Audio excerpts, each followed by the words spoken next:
Les taux d'intérêt des emprunts immobiliers. Comment sont-ils fixés par la banque?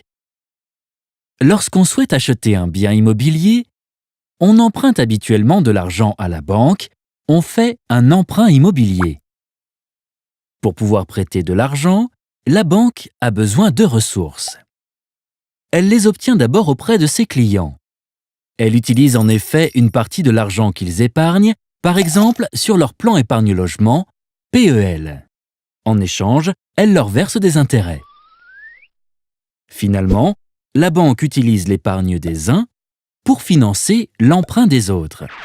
De la même manière, le remboursement des emprunts des uns sert à préserver l'épargne des autres. Elle a ce que l'on appelle un rôle d'intermédiation.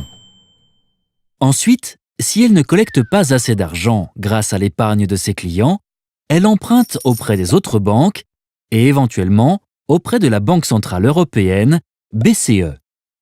Les taux de ces emprunts interbancaires varient en fonction des taux directeurs fixés par la BCE. Ces taux directeurs peuvent influencer le taux d'intérêt des emprunts immobiliers que la banque propose à ses clients. En effet, pour calculer ce taux d'intérêt, la banque prend en compte le montant des intérêts qu'elle a elle-même payés. Étant donné que certains clients ne remboursent pas leur emprunt faute de moyens, la banque intègre également dans le calcul du taux d'intérêt ce que l'on appelle le coût du risque pour compenser cette perte. Elle estime ce coût à partir de statistiques.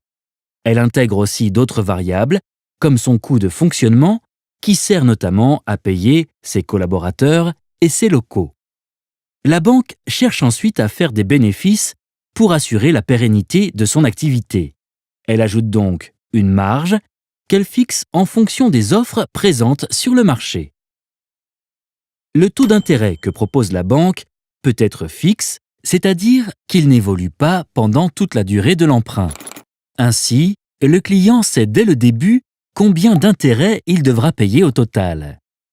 Dans le cas où le client choisit un taux variable, le montant des intérêts qu'il devra verser peut varier tout au long de l'emprunt, à la hausse ou à la baisse, en fonction de l'évolution des taux du marché. La banque peut aussi proposer un taux mixte, par exemple fixe les premières années et variable ensuite.